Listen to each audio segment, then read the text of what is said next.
better not have no plans tonight. Movie time and it's feeling right. You're looking for a love that lasts. You'll find it at Romancing the Podcast. Ooh, ooh, baby, you had me at hello. Ooh, I love you. I know. Ooh, ooh, baby, you're the wind beneath my wings. Ooh, ah, I'll have what she's having. Oh, this is going to be goofy late night energy. I hope you're fucking ready. Paige, we didn't start recording until 9:30. I know. And it's not like it's Friday or Saturday night. It's a Monday. It's Monday night. I started working at 7 a.m. Same. And then I had to watch this, dare I say, Masterpiece? perfect movie. Perfect movie? Yes. Yeah. I know we haven't started the podcast yet, but... We need to start. We just got to start. All right. Thank you for tuning into Romancing the Pod. You had us at hello. I'm Paige Wesley. And I'm Todd Schlosser. And this week, Paige made us watch Girls Trip. You're fucking welcome. Oh, Paige, this movie has, I think, maybe the worst pacing of any movie I've ever seen. It's also the only movie that should have billed one of its characters by the name Jada Stinkett Piss because she pees on everybody. Yes. And then Dana, who is a menace, by the way. Oh, yes. I don't know how else to describe her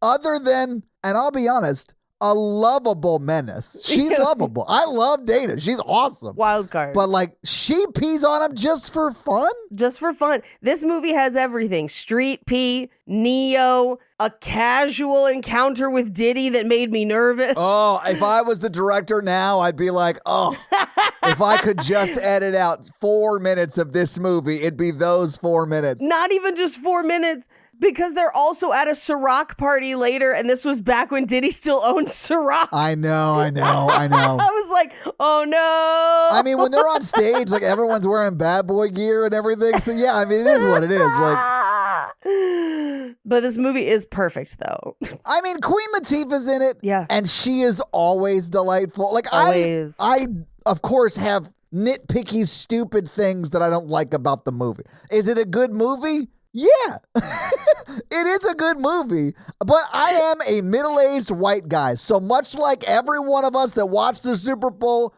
I don't get it. Oh, but here's the bro. difference between me and them. I shouldn't, and I'm fine with it. It's not for me. But like everyone in this movie is super charming. And I like, just jingle the keys, Queen Latifah, because I'm going to watch. I love it. I'll watch you do anything. So, first of all, I only watched the halftime show. I didn't watch, that's not true. I turned on the halftime show and then watched the Chiefs get so spanked. And then I was like, I don't think I need to watch this anymore.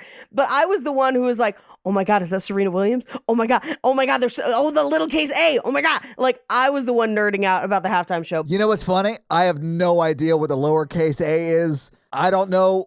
Was Serena Williams there? I didn't even watch the halftime show. Bro, it was the most petty thing that ever happened. Doubt it. It was great. Oh no, dude. Drake might be dead right now. Like, it was basically a halftime show dedicated to embarrassing Drake. And I fucking loved every second of it. It was great. Man, I struggle to care about any of that stuff when everything else is going on in the world. But I mean, here's the thing. I get it. Look, sometimes you just got to embarrass a dude that's kind of a bad dude, and that's fun.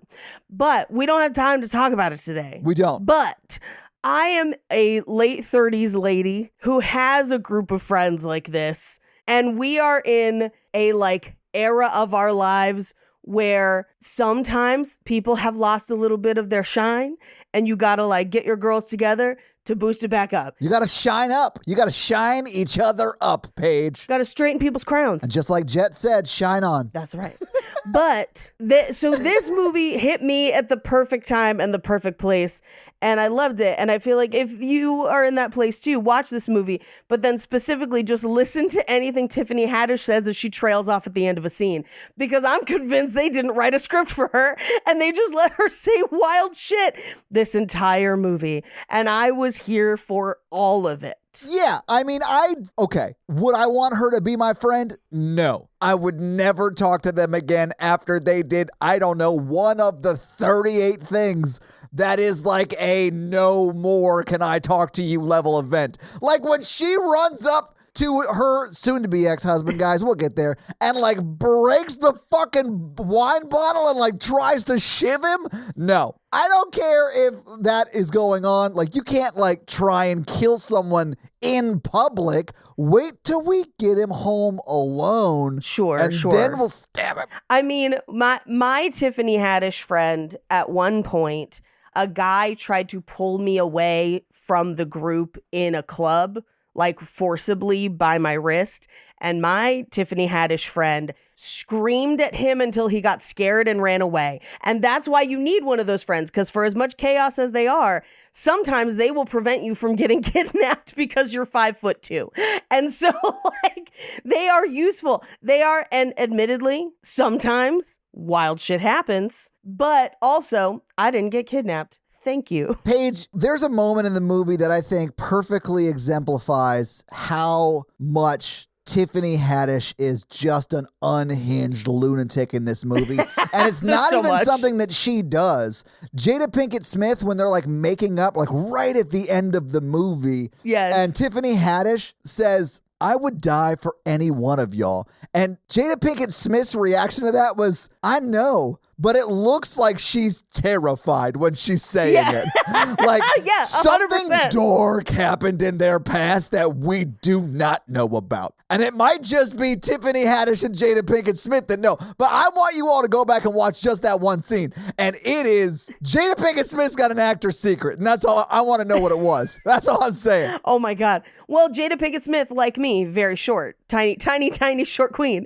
And so like, Oh, next to Queen Latifah, she looks like she's like she looks so small. trying out for an like a Hobbit role next to Gandalf. It's great. But like my friend, who admittedly, when she scared that guy away, she did it by quoting lines from a TV show that was very popular at the time, Bad Girls Club, which was just a reality show of the most unhinged drunk monsters. And one girl like smacked pans together during an episode and just said, pop off. And like, that is what my friend did until this guy was like, I'm fucking sorry. Jeez.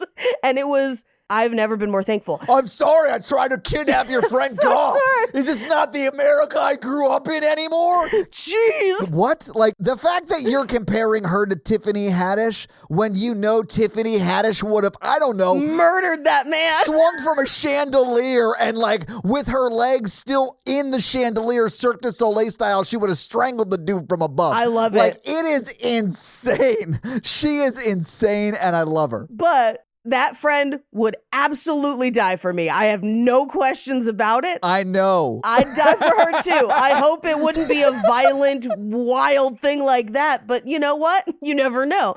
But yeah, I kind of loved it. Tiffany Haddish is an insane wild card in the movie, and Yes. I kind of love it. I also think there's one thing in the movie that I think is like really unbelievable. Like, Oh, there's a lot of unbelievable things in it. no, I thought all of it so plausible. It hurt my feelings. It was so plausible, Paige. But the most unbelievable part to me was that they live within a distance that like they use the same major airport and haven't seen each other for 5 years.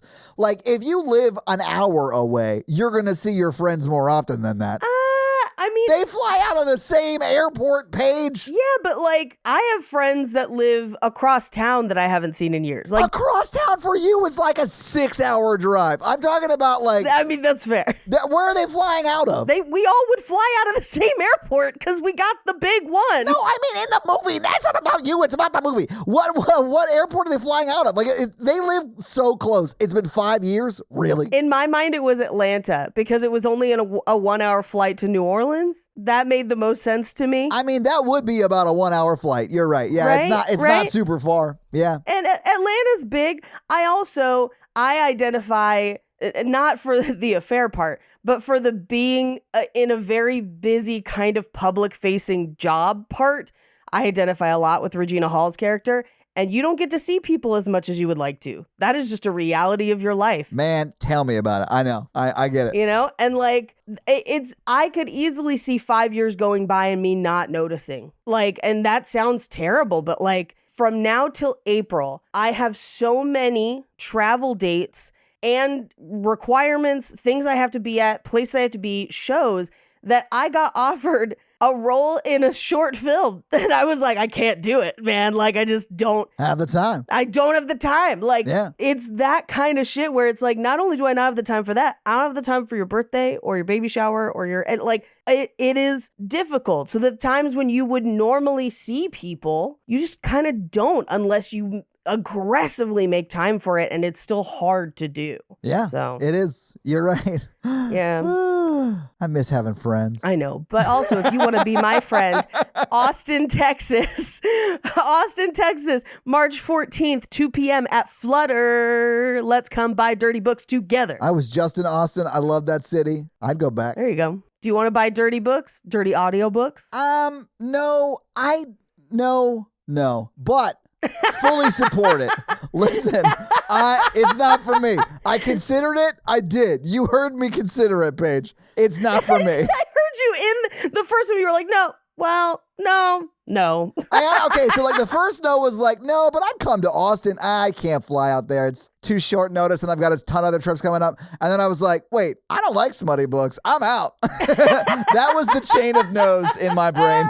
So good. So, Paige, when was the first time you watched Girls Trip? Today! Yeah, me too. Okay. What did you think about it? I already sort of let the cat out of the bag how I felt about it. I loved it. I think it's funny. Even just the dialogue is so punchy. It does have a bit of a pacing problem. Yeah, the pacing is terrible. I paused the movie like 52 minutes in and I was like, we're not at the end? Yeah. Yeah. And there's an hour and 11 minutes left at that point. Here's the thing. You could cut 30 minutes out of this movie, and you should, but it wouldn't be one sustained 30 minutes anywhere. It's just tiny clumps of time. I could cut out 20 minutes easy. What you cutting? From the moment she grabs the absinthe from that guy they've all worked with 1,000 times and wanted to make sure he had SAG insurance this year. Right. And then like the section where they're high on absinthe, you can cut all of that and it doesn't take away or add anything to the movie. Like you just don't need it. It doesn't further the plot at all and it's not awesome. I kind of really liked that part, but I would cut a substantial amount of it because we still need her to be messed up at that meeting because that's part of what makes her try to save the stuff. Yeah, that's fair. And I do love the dance battle after, although it does go on for too long. You would cut right to the dance battle. You don't need it. Yeah, pretty much. I do think, because another movie that does something similar like that I love, Barb and Star Go to Vista Del Mar, I love a we're all on drugs moment in a movie, especially when they didn't intend to be. I love when they do it in High School Musical. We're all on drugs together because we know that we can because we are white and privileged. I didn't know the rest of the song because I've never seen that movie in its entirety. Anyway. Do you think, I just know the tune. I don't know. Yeah. I just know the we're all in this. Paige, first off, that's not an actual song. I made that up on the spot. I know it's not. But like, okay. All I know is literally the we're all in this together. That's all I know. That's all I know. And I know nothing else of anything. Anyway, yeah. I don't dose your friends without telling them, PSA, but it does make for fun in movies. They just spend a lot of time there. And you're right. That is 20 minutes that could come out. I think the other parts that could come out is we do 2 whole rounds of confronting Stuart about the mistress. And I feel like we could truncate that a little bit into maybe like a soft touch and then a harder touch. Because we get like an early soft touch and then we hit it again and then we hit it a third time and then we hit it again. And it's kind of like we could have combined this a little bit. However, part of the reason that they're definitely spreading that out a bit is so we have more time with Julius, who I do love. And they're having to find a way to justify her even entertaining the idea of Julius. So, but I do think there's a way you could have kind of tightened that up a little bit. Do you mean Julian? Oh, sorry. I don't know a Julius. I thought it was Julius. Am I crazy? The bass player? The guy who played bass? Yeah. Mr. Red Flag City? Yeah, his name's Julian. Okay. At least I think it is. I wrote down Julian. I might be wrong. I'm looking it up right now. I call him Mr. Red Flag City because if you're ever dating somebody on like a first or second date and you're like, hey, how are you like 38 and unmarried? And that person says, I've never dated my equal. It is Julian. I'm an asshole. I'm sorry. it's Julian. Whatever.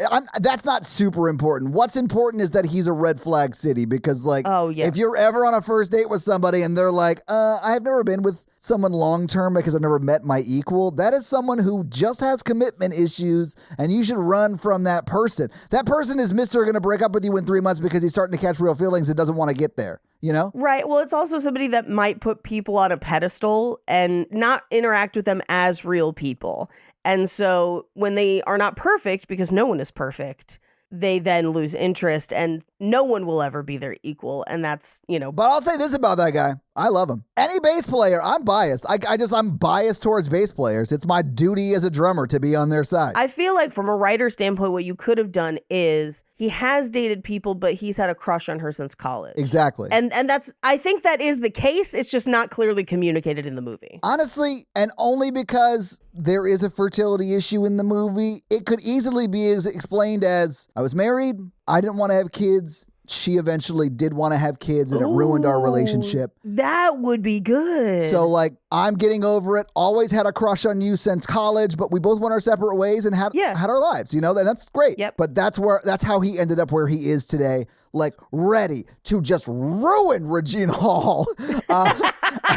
And, you know, not have to ever pull, you know, whatever. It's fine. It's fine. Everyone's going to be into it. And I like it. I like this rewrite. Who wouldn't be? It's Lorenz Tate. He's hot as fuck.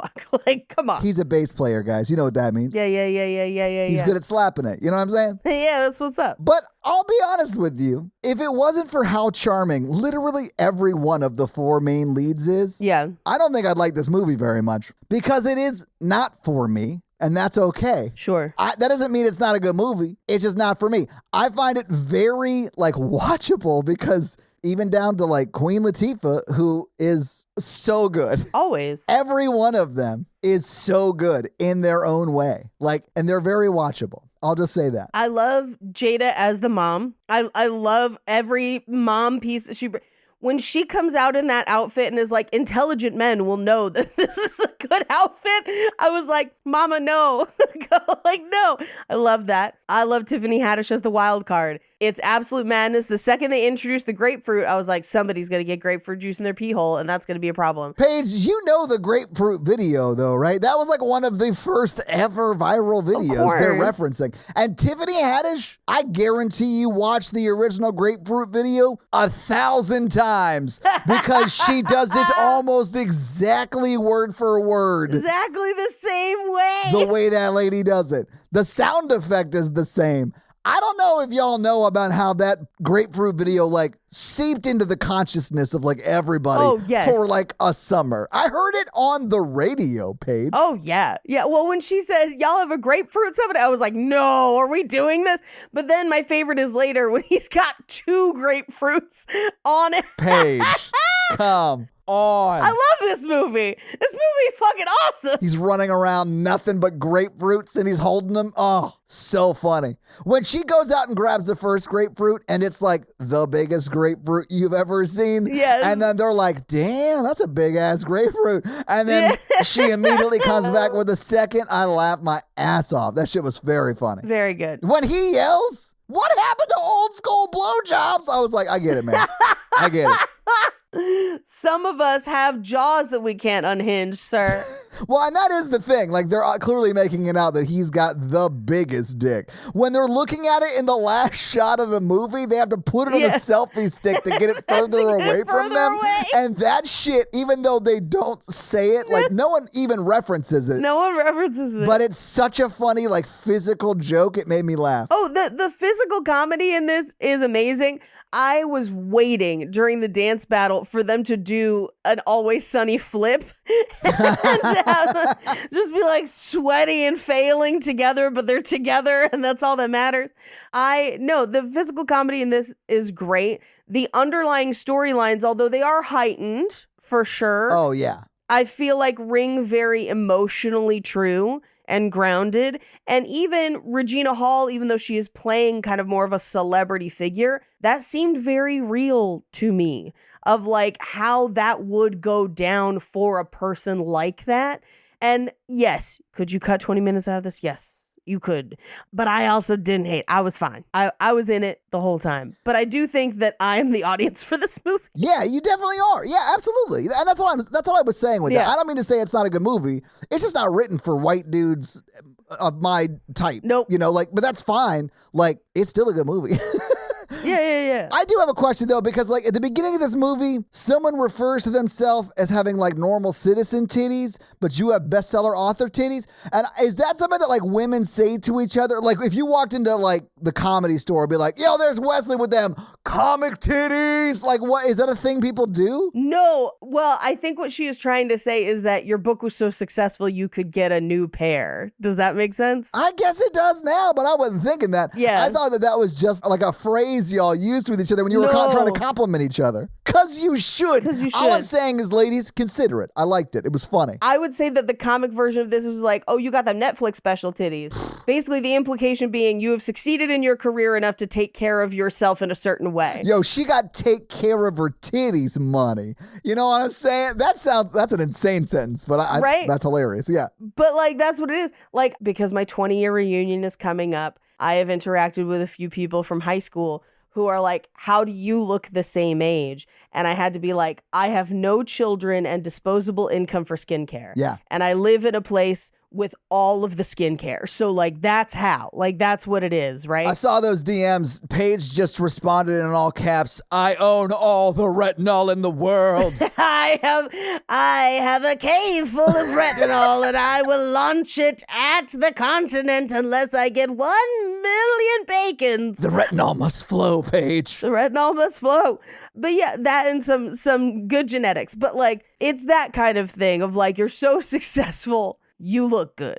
So I would have said that Netflix special titties. Them Netflix special titties. All right. Right? I have one last thought before we get into the scene by scene. How fortunate is it that Queen Latifah, who is a gossip columnist more or less, Love it, has a proto-Oprah on the up and coming like best friend, sure, whose brand is built on like a marriage that like really works and they have it all. And her husband is cheating on her. You know? I think of it like Best Man, like when he's writing the book about his friend who he finds out is cheating. Like, yeah, it's that. It is like that. Which I think also isn't the same producer. Hold on. That might answer this question. But I mean, like, that is so fortunate for Queen Latifah, who has a gossip blog about celebs. Yes. It's amazing to me she didn't, like, sell the photos. I mean, that's how good of a friend she is. She is a great friend. I didn't believe for a second she did sell those photos, but... Oh, it is the same director. That makes a lot of sense. There it is. Yeah. He's like, what if we did a best man, but it was from the woman's perspective? That sounds great. Is Queen Latifah on board? Great. We're in. Great. I do think this is the better version. Personally, I prefer this, but yes. That's fine. I mean, I think I prefer best man, but that's probably because it's more written for me. But maybe, and perhaps maybe we should just go through the movie scene by scene, because things are going to come up as we go through it. Yes. But I don't think it'll take long to get through, even though the movie's like 2 hours long. No. Because there's a lot of nothing that happens at sections. Yeah, it's right at 2 hours. So if you took that 30 minutes of extra floaty time out, you would be at 90 minutes, 100%. Yeah. And a 90-minute cut of this, holy shit. That would, I mean, here's the thing. I love the 2-hour cut. A 90-minute cut, this movie would fly. I still love the 2-hour cut. Yes. Anyway, we open on the Flossy Posse, our 4 ladies in college, kind of dancing together. We go through a couple different stages of life with them, and they use that to kind of introduce them. So we have Sasha, who is Queen Latifah. She's a journalist, but has kind of abandoned legitimate journalism to be like the next TMZ. She's kind of like a Perez Hilton. We kind of find out why, though, because she used to write at Time Magazine. Yeah. Which is like, she got a very prestigious job, like out of college, you know. Right. And then sort of gave it all up. We don't know why yet, but we'll come back to it. We'll find out. Put a pin in it, chat. Yep. Then we have Tiffany Haddish, who plays Dina, and the one scene we see of her is her finding out that she has chlamydia, which is curable, and she's celebrating that. And if you don't think that the woman who clapped a man away from me did not have this exact scenario with varying diseases, you don't know a wild card. Then you got Lisa, who is Jada Pinkett Smith, we find out that she went through a divorce, but she does have kids. And so her arc is going to be her kind of rediscovering her freaknik self. And boy, do I fucking love it when she gets unhinged. And then we have Ryan, who's an author. I compare her to kind of like a Joanna Gaines, like Chip and JoJo. I believe that person exists, but you're going to have to give me more context because I have no idea. I'll explain it to you. Please. I'll explain it to you. Chip and Joanna Gaines originally rose to prominence on HGTV for their show Fixer Upper, where in Waco, Texas, they would buy rundown houses and then fix them up for families to live in. This one smells like a barbecue all the time. All the time. So, Paige, yes, is that Garth Brooks in his alter ego with a like home improvement show? That's Chris My bad. Gaines. Okay. No. All right, my bad. But I can understand the confusion. That is a very understandable mistake. Sorry. No, Chip Gaines, who is a contractor and basically I think has his real estate license as well. Joanna Gaines, his wife, is a decorator. And she has basically built a lifestyle brand out of it. They have their own section in all Targets.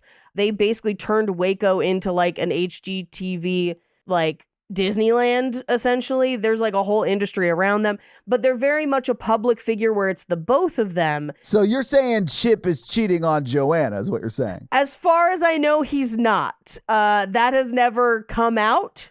But I'm just saying that Ryan and her husband Stuart are designed very much in the image of this, because Joanna also has like cooking and cookbooks and cooking stuff and design stuff. And when they're doing the deal with Best Mart, where they're like, it'll be like Martha Stewart at Kmart, which at the time still existed. But like, that's a lot like Chip and Joanna at Target. Yeah. Like, that's very much the same kind of thing. I badly wish they had named Regina Hall's character Martha just for that one line. It'll be just like Martha Stewart at Kmart, but it'll be Martha Stewart at Best Mart. It'll be Martha and Stewart. I'd have lost my mind. It'd have been such a funny line. It'll be so funny. And once they said that, I couldn't stop thinking, yeah, she should dump Stewart. I mean, Martha Stewart's been alone for a long time and she's fucking killing it. Because I watched that documentary and she's a wild, wild lady. Okay, so let's just talk about it really quick. Yeah. What happens at the end of this movie if she did that publicly like that? Would 100% cement her brand Oh my God. solo Yes. and give her a talk show. Like, I thought that she was planning this the whole time. Yes. Because it is so well orchestrated. Like, that is, Yep. if I saw something like that in my world, I'd be like, holy shit, that person's team is next level good. Phenomenal. Yes. I started thinking that from the second we found out that the mistress was pregnant and Stuart tried to come in and be like, oh, we'll just give her a monthly payment. In my, like, reflexively in my mind, I was like, you're going to pay off your baby mama with my fucking money? I don't think. And I was like, oh my God, Paige, this is not real. Like, this is not happening to you. You're also not even involved. Like, it's not even about you, Paige, like, at all. It's not even real. And first off, he's a partner in the brand, not in the marriage anymore. But that's where my brain went, and I was like, pay him off and become Martha Stewart. I was just like unhinged from that point on in the movie. I mean, she definitely would. Yeah, 100. She'd be the next, like, Oprah, Martha Stewart, whatever she Yes. wanted to be. Like, that would be so newsworthy that she would get literally $1 billion worth of free advertising on every news station. Vulnerability sells. Yes. If you haven't had a chance to listen to the Oprah Winfrey episodes on Behind the Bastards, yeah. they do a whole episode on the turn of how Oprah truly becomes this like voice to a whole generation of women. And it starts with her becoming more vulnerable on her own show because that authenticity resonates with people. Yeah. And so, yes, I fully believe that Ryan, the character at the end of this movie, goes on to basically be like the next Martha Stewart, Joanna Gaines, Oprah, etc. Yeah, I 100% agree. Anyway, let's move on. Anyway, so Ryan's whole thing is you can have it all. Now, that's the movie. Setting up early that she don't got it all. Of course. That she trying to spin a bunch of plates and it ain't working. I literally wrote in my notes, so like Regina Hall and her husband, quote, have it all, and we're 3 minutes in, so he's cheating. Like, you know immediately something's going to go wrong. I didn't know it was cheating because there's no indication of it yet, but I knew something was going to go wrong. It's either cheating or she's a beard. And here's what I'm going to tell you. if you aspire to own a lifestyle brand around home decor and design, maybe marry a gay guy and plot that shit out together. Be a boss ass bitch. Oh my God. Just saying. Have an arrangement. Perfect. Perfect advice. Copyright. Well, and then you can come apart and you get to be like the supportive ex-spouse of someone who realized that they were gay later in life. Like Fran Drescher. That also would create $1 billion worth of earned media that you would not have to pay for. Like 100%. And you guys, y'all could stay friends. Exactly. And that's the new brand. Yes. Yes. That's even better than what happens to Regina. Well, maybe not, because she gets to cut her ex-husband out of the whole thing. But wonderful. And like the spitefulness, like, would be great and all that. Like she would sleep like a baby the rest of her night, knowing that she fucked her ex-husband out of that whole brand deal. What wonderful. If what happened to her happened to me, I'd sleep like a baby, knowing that I have a whole new audience of divorcees ready to buy all my shit, and he's on the streets. He's an ex-baseball player, so I'm sure he'll be fine. He'll be fine. He'll be fine. I'm not worried about him. He'll be fine. But there's no way Regina Hall's not making 10x what he ever made. Good for her. Yeah. This is also why when like Jay-Z caught some Gations recently, I was like, I hope Beyonce got her money right, because this could be the come up for her. She's already up, like as far up as you could get, but like I don't know that you can be more up than Beyonce, but like I'm sure she could find it. Right? If anybody could find it, it's Beyonce. Yeah. So Ryan married her college sweetheart, baseball player who is now retired. Yeah. And then we see a few more years of them kind of hanging out, going on girls' trips, but then... That's exactly Best Man. Sorry. That's exactly Best Man, except it's baseball, not football. Sorry. Right. Yeah. It's just from the lady perspective. But the voiceover, which is Regina Hall, is basically like, sometimes it's like you don't see each other for a year, and then it's 2 years, suddenly it's 5 years, you didn't even realize it happened. Totally understand. But she then gets invited to be the keynote speaker at Essence Fest, which like, yeah, she is the next Oprah. And she's like, you know what? Fuck it. I'm inviting all my friends. Let's go. And we kind of roll through all of them. So we see Queen Latifah. She's got overdue bills. And she has that gossip column site. And she's fighting with her ad broker about engagement. And boy, did that hit close to home. Yeah. I was like, this is not exactly how those conversations sound, but this is close to exactly how those conversations sound. And it kind of breaks my heart a little bit. I've been on both sides of that phone call, though, honestly. Like, and it sucks on either side of it. Yeah. Thankfully, we're on the Queen Latifah side most of the time now and haven't had to have one of these phone calls in a long time. Very, very true, but it took a while to get there. It did, yeah. Mm-hmm. Anyway, so we know that she's got to leverage this weekend at Essence Fest into something that she can post on her site. Great. We then cut to Jada Pinkett, who is leaving her kids with her mom. Oh my God. And is like, they get seaweed snacks, and she's a helicopter parent. And her mom was like, get the fuck out of here. When Tiffany Haddish comes over to her Jada Pinkett Smith's mom's house, really? Yes. And is like picking her up to go to the airport, I suppose? Yeah. Or help her pack, maybe. We don't see them get in a car or anything, but that's what's happening. And like even Jada Pinkett Smith's mom is like, you gotta go because you gotta knock the dust off. And I'm like, damn, grandma, calm down. Like, you gotta get out of here so I can stop hearing about your damn kids. Like, get out. Yeah. Like, go knock the cobwebs off that thing. Tiffany Haddish just walks in, by the way. And this is after, and Paige, we may have skipped it. You may have like not gotten there yet, but this is after we saw her get fired from her job for physically assaulting someone who ate her lunch. And I get it. I totally just missed it. I get how that would suck. You can't beat somebody up. And when he's getting, when like her boss is firing her and she's just like, oh, I get it, man. Lesson learned. I'll see you Tuesday. I'll see you next week. I need to take Friday off because I'm going to Essence Fest. And he's like, you could take all the days off. You are fired. And she's like, great chat. I'll see you Tuesday. Might be a little late though, depending upon traffic. And then just like walks out. It is so funny. Look, I've been laid off. I've never been fired. I would love to try that if it ever happens to me. Of just like, cool, good note. I'll see you Monday. Just refusing to absorb the information. I do not acknowledge the termination. not even say it. Just be like, wow, Great notes. Can I keep a copy of this? Cool. I'll see you Monday. Great. I'll put all this into practice. I'm not signing shit. Talk to my union rep. Or my lawyer, yeah. Well, sometimes they're both. I saw this happen once. We are in an at-will state, though, so they just called security and took his ass out. I didn't get to see it. I saw the aftermath where my previous boss had to let someone go, and she pulled back like she was gonna swing and then snatched the paper, and he was like, okay.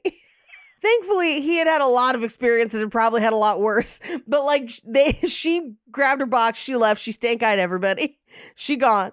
And then he came out and he was just like, yikes. I was like, geez, okay. That's exactly what her boss did. Yes. The second she left, he was like, oh God, thank God she's gone. And then Tuesday when she shows up, he's going to be like, oh, fuck, I'll call HR, whatever. I'll just put her back in the system. It's fine. Whatever. It's like, I knew he stole my Go-Gurt. He a fiend for that shit. I was yeah. for Go-Gurt? Fine. Yo, some people are thing for the Gurt. I mean, people love the Gurt. Have you ever tried freezing it? I've never had Go-Gurt. I'm sure it's great. It's basically just yogurt in a tube. Have you seen a churu for cats? It's that for humans, but yogurt. I'm 100% sure you made up every single one of those words, including yogurt. I'm pretty sure that like Go-Gurt was the inspiration for churus, probably. Churus are basically a meat slurry in a tube that you give your cat as a snack. And they like love that shit. Am I having a stroke right now? Like, are you saying real things? Like, that's a thing. Yes. How have you not? Well, your cats have like dietary restrictions and stuff. Yeah, they're old. We got some old kitties. Yeah. Yeah, they sell them at like PetSmart and shit. And they're in a tube, almost like a Crystal Light packet, like that size and shape. And they're like full of meat slurry. And sometimes people will keep them in the fridge because their cats like them cold or whatever. But you just kind of like squeeze it out and your cat's like, and they like love it. It's like a ketchup packet full of meat. Yes.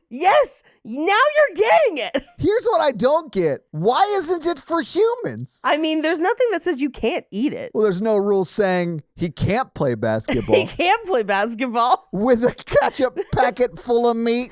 There's no rules that say a human couldn't eat a churu. I mean, maybe. Don't eat a churu. Check the label probably first. Guys, everyone right now stop at PetSmart and eat a churu. I want to report immediately. No, the human churu is Go-Gurt, I think. It's the same idea, just for humans. But there's a startling lack of meat. Does the term churu imply that there's also a chew joey? Let's move on. Paige, is that a beef jerky stick? Yeah, it is. This might be the human churu. That is the human churu, and you have one in your hand. I have two. What? Good God. I didn't really get to eat much today. I will remind you that it is 10:11 p.m. currently, and Paige just said, I didn't get to eat much today. The day's over, Paige. I know. I'm going to have to like load up on human churus, a.k.a. Jake. Tillamook beef sticks. Tillamook beef sticks, that's right. Yeah, but also, Jake, that's what's up. Give me that ketchup packet full of meat and 3 bacons. Guys, I'm going to go ahead and just fast forward until we get back to the episode. We're back. Okay, so they go to the airport and Tiffany Haddish is like, do you want drugs that I had in my butt? And I'm like, no, I ain't trying to get pink eye up in this bitch. Like, Paige, I don't know. You don't stick the drugs in your eye. No, but you might hold them and then rub your eye and I'm not digging them out. Like, she's not Whitney Houston and I'm not Bobby Brown and that dude who ain't no drugs. Like, I am not digging up in there. But Tiffany Haddish can go get them drugs and then clean them off and then disperse. I'm good. I feel like there's going to be drugs in New Orleans when I get there. Paige, if I've learned anything, there's no drugs in New Orleans at all.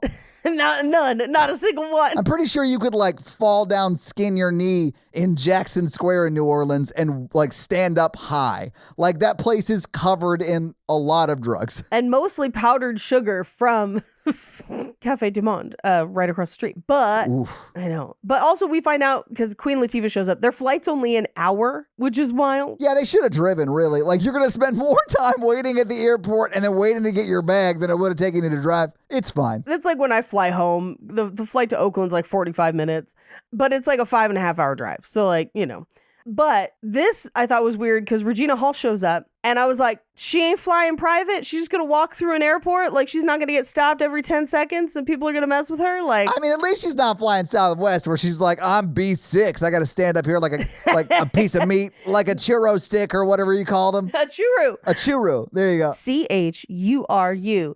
Text churu to horror virgin at no. This is romancing the pod, man. Well- and also eat a churro and tell me what it tastes like because I ain't going to do it. But I want y'all to do it. I want one of y'all to do it and tell me what it tastes like. Somebody's going to respond to the Facebook group and say that they tasted one and now they're in the hospital. It's going to be all your fault. You're welcome. Anyway, they are in first class. So they like get on the plane and Tiffany Haddish is drinking an alarming amount for a 1 hour flight.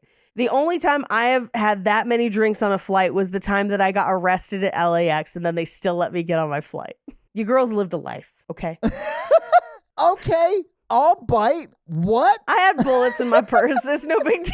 Oh, you told us this story. Yeah. Yeah. Paige was once trying to infiltrate the Aryan Brotherhood of Texas. And so she had to fly with bullets in her purse. They said, carry on peanuts armrest, the bullets. Oh my God. That's hilarious. Thank you. No, it was from a Halloween costume. They were expired rounds. It's not important. Anyway, I drank like 3 Jack Daniels shots in a row in a 45-minute flight and then arrived crying and drunk to my parents who had no idea what had happened because they wouldn't let me call anybody. Sounds like a great flight, but it sounds like Tiffany Haddish is trying to beat Boggs' record. Like that's what she's going for on this flight. And it's only an hour. So she's got no time. She's got to catch up immediately. Yes. And they land or I guess it's at the airport that Jada Pinkett introduces the concept of the vests. It is. It's before they board. Yes, it is. Yeah. I love those vests. I want that vest. Those vests are great. I stand the vests. I mean, wear the vest, baby. I don't care. Like, I don't think they look terrible. They do look like they're from 1992 when someone just bought a bedazzler. Love it. Yeah. I have 2 bedazzlers. When you need one for each hand, guys. When you need one for each hand. That's what's up. Yeah. So you speed bedazzling. Yeah. That way you can get both the earrings at the same time. Right. I don't know what a bedazzler is for. It's for affixing rhinestones with prongs onto clothing. I wish I didn't know what a bedazzler was for. Too late, motherfucker. They arrive and they're on Bourbon Street. And I do love that they see that zip line and Queen Latifah's like, that's some white boy shit. And I was like, that is some white boy shit. But it will come back. Can I just say this? As a white boy, I've never felt more seen by a line of dialogue in a movie. I was like, that is some fucking white boy shit, and I would do that. That looks awesome. I honestly... And in fact, when they come back and do it, I was like, oh, I love that they're doing this and having such a good time. Nothing could ruin the way I'm enjoying this scene moment. And then Jada Pinkett Smith pees on everybody. Yes. That's not yet, though. We'll get there. We'll get there. Yeah, it's white boy shit in the same way that that I think you should leave sketch with Tim Robinson just like on that Bachelor style show where it's like, I feel like you just want to stay here to keep doing the zip line. And I was like, yeah, white boys love zip lines. He was just doing zip lines into the pool over and over and like doing different stupid, terrible tricks. Yeah. Aww, are you sure? Are you sure? So funny. So good. You ever watch a rom-com and think, wow, this entire plot could have been avoided with basic technology? Like, imagine you've got mail, except instead of falling in love with the very man who destroys her business, Meg Ryan had NordVPN. She could have protected her privacy, kept her bookstore afloat, and never been catfished by Mr. Big Bookstore. That's why NordVPN is the real MVP of the modern romance. Instead of being forced to marry the corporate book baron out of sheer economic devastation, Meg Ryan could still be reading books to kids, wondering if she should write Dust, Debind, and Dog Ear on her book jackets. Here's the deal. NordVPN encrypts your internet connection so no one, not hackers, not your internet provider, and definitely not some charming elite who thinks he can just buy up your life, can snoop on what you're doing online. And with 7,100 plus servers in 118 countries, you can change your virtual location with a single click. And here's where it gets even better. One NordVPN account protects up to 10 devices. So whether you're scrolling through dating app horror stories, streaming rom-coms, or panic searching, can you legally marry a fictional character, NordVPN has you covered. So do yourself a favor. Go to nordvpn.com/romancingthepod and use the code romancingthepod, all one word, for an exclusive deal. That's nordvpn.com/romancingthepod to protect your data data to unlock your content and to stay safe from Tom Hanks. Ready to optimize your nutrition this year? Factor has chef-made gourmet meals that make eating well easy. They're dietitian approved and ready to heat and eat in 2 minutes. So you can fuel right and feel great no matter what life throws at you. Perfect for any active or busy lifestyle, which is perfect for me. I have had to travel so much, I'm barely at home. And when I am, I don't want to spend that time grocery shopping. So Factor is awesome for that. I just come in, throw it in the microwave, 2 minutes, heat and eat. It's the best. And Factor can help you feel your best all day long with wholesome smoothies, breakfast, and I really love the grab-and-go snacks too, but for similar reasons. It's just really convenient. So eat smart and get started at factormeals.com/romancingthepod50off. Use code romancingthepod50off to get 50% off your first box plus free shipping. That's code romancingthepod50off. That's such a crazy code. I'm so sorry. But use it to get 50% off plus free shipping on your first box. But so they start drinking, but as they're out, and this is why, because I was in New Orleans literally this time last year. My phone reminded me this morning. It was literally this day last year. They shoot these initial scenes right across the street from what became one of my favorite stores. And it's like a cookware store in the French Quarter that's got all kinds of cookbooks and stuff. It was very cute. I spent a lot of time there. And so I was like, oh, I know where that is. It was pretty fun. New Orleans is not that far away from Nashville, so I've been a few times. I mean, I've honestly been a good number of times. So I saw a lot of locations that I recognize. Jackson Square is one I mentioned before. They film a lot in Jackson Square. Mm-hmm. But there's a lot of of stores like that. I know where that zip line is. Yeah, exactly. That's the thing. You can go do that. You can go pee on everyone on that street if you want, apparently. If you want to. Gross. If you want to. I'm out. Just don't have asparagus first. I believe it's pronounced asparagus, Paige. Asparagus? How you say cucumber. Anyway. Ackwell. I know what you're talking about. Nobody else does. Just me and you, baby. That's just us. We're locked in. So while they're out, Queen Latifah gets a text, and it's a picture of Regina Hall's husband cheating.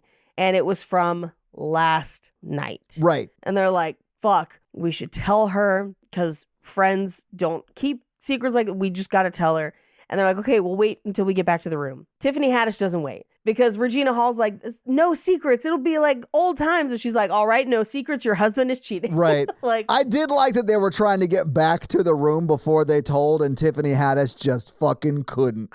She just couldn't wait. Because I think that is the right call. Tell her immediately, but get her out of public, right? Sure. I mean, they had no idea that she already knew. Yeah. The reaction to this, I honestly was a little surprised by as well. I liked it though, because it made it more nuanced, and it was oh, it's going to be a little bit different than I expected, so I was into it.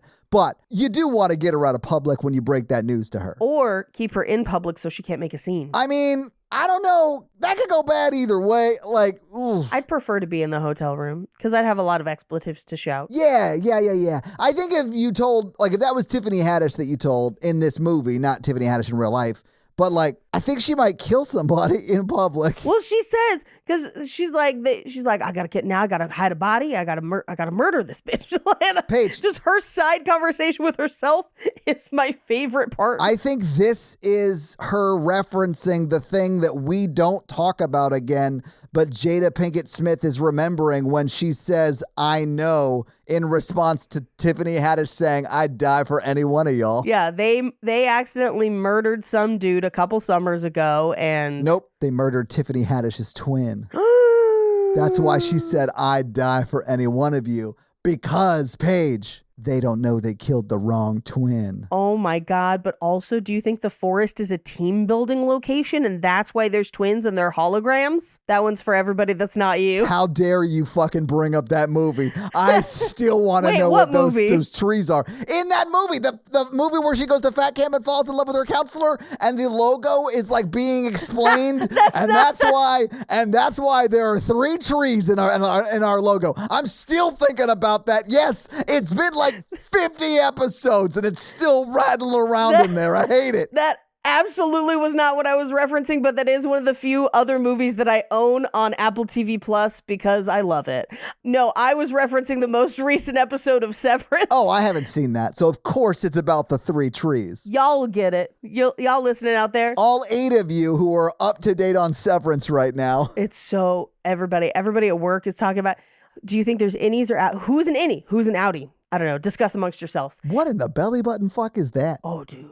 It got wild this week. I need to go back and power through the first season. Yeah, I feel like you could skip to episode 4. Anyway, so they go back to the hotel. Who is in the lobby but Stuart? And Tiffany Haddish can't contain herself. She grabs a wine bottle, smashes it, and it accuses him of cheating with the woman on the couch across from him, who will turn out to be his aunt. Thankfully, almost deaf aunt. But this is where Tiffany Haddish tries to, can I say shiv? Like, what is it called when you break a bottle and stab somebody with it? Is that a shiv? I've always thought of a shiv as like a prison, like, knife you've carved, right? Me too. Like you fashioned a knife out of like a toothbrush and some razor blades. Yeah. She's trying to stab him with a broken bottle. Like she is Love it. unhinged Charlie Day trying to sell gasoline out of a van. Yes. Like she's nuts. Wild card. Yes. But I do love that I love that she turns to the aunt. She's like, gross, you got knee pads under that shit? And I'm like, they had to have just let her improv this. That's the craziest thing to say. Basically implying that, like, as an old lady, it would be tough to be on your knees long enough to suck his dick. So do you have knee pads? Crazy. Love it. They drag her away, but... Can I point something out here? Yes. When Tiffany Haddish sees him, and she's like, I'm just going to go talk to him. I'm going to go talk to him. And then she's taking her earrings off. Like, she's clearly going to go fight him or whatever. Yep, absolutely. She is not handing them to, but putting them over Jada Pinkett Smith's hands like handcuffs. Yes. And they're so big, like they hold her hands in this like almost prayer-like pose for the remainder of the scene. And she walks around like that. Yes, it's so funny to me. It was great. Yeah. But essentially, because Stuart's an asshole. Yeah. Stuart's like, yeah, she started a fight, kick her out of the hotel. And his wife, too. Like, it's everybody. He's like, they all gotta go. And I'm like, bro, like... I mean, they are legit just partners in name only. They are no longer in a marriage of, like, a real, like, committed marriage. Right. I don't know if... Because Ryan does seem, and Ryan is Regina Hall's character, she does seem like she's willing to work on the marriage at the beginning, and I think she gets over that by the end of the movie, and that's why she does what she does. Oh, yeah. But I think in this moment, she is like willing to work on it, but he clearly isn't at any point in the marriage. No, he's awful. Yeah. Villain. It's Luke Cage, by the way. Like, I love this actor. He's a bad dude in the movie, though. And he does a good job, but he's a bad guy. Yeah. But they have to now go find a new hotel. So they find this 1-star hotel because everything else is booked. Yeah. And it is a terrifying hotel that has Thug Life spray painted across the door. But Paige, it was like, the bottom of a door like a baby wrote it. And I was like, that is hilarious on many levels. Oh, so much of this hotel that we are only in for this scene is hilarious because they're like, 1 star is generous. I think I have scabies. But somebody knocks on the door and they're like, we aren't expecting anybody. And it is a man there to purchase services from a purveyor of sex work who honestly should up her prices. Inflation is a bitch. Man, when he was like holding a $5 bill and they were like, hey, Jada, do you want $5? Like, you could fuck this dude. Yeah. And he goes, $5? I usually get change. I was like, oh, no. Yeah, I get $2 in change is what he says. But this is also where they're mocking Jada Pinkett Smith's outfit, where they're like, that outfit's so ugly, even he don't want to smash, like he's here to pay for it. Oh, but this is where she's wearing the, like, she's dressed like she's in Coco. Like, yes. Yeah. It is a very cute outfit. It is not appropriate for the events of the evening. It's a very cute outfit if your abuela is making enchiladas. Like, love it. That is who should be wearing that. And those enchiladas will, in fact, be fire, and you will die before she tells you the recipe. Like, it's that kind of thing. That's how she looks as Paige goes, what I can only say is esophagus deep on her first bite of the meat stick, guys. Captain Tillamonk, party of one, down the gullet. That's what just happened. I'm just vamping until she's done swallowing. That's what's up. Yes. Anyway, they push him out the door and they think they're free of him. But then he shows up in the window. There's full frontal penile nudity in this movie. Yes. And he goes full Nosferatu up against that window. He's like, you don't want none of this? And like, believe me. And he's like humping at the window. I was like, bruh. Paige, he's already showing you everything. Of course he's going to hump. I mean, yeah, put him on the glass. And he does. He puts the twig and berries on the glass. Up on that glass. But they're like, okay, he's gone. You know, we close the window, whatever. They're getting ready, and this is where we get a hint at Queen Latifah's money problems, because she's like, can you tuck in the tag? Because I'm like doing an influencer thing, and I'll take pictures in it or whatever, which like, been there, sis. Yeah. But this is also where we find out that they're going to see P. Diddy.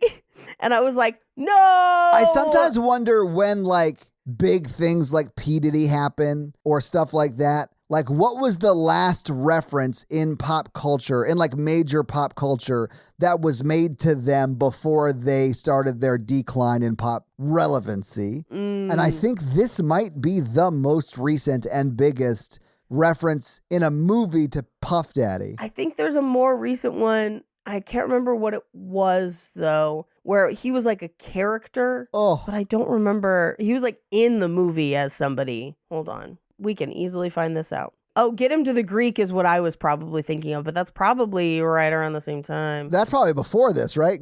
This is 2017. When was Get Him to the Greek? This might be the most recent, because Get Him to the Greek is the one I was thinking of. Yeah, that was 2010. Yeah, that was 7 years before this one. Yeah.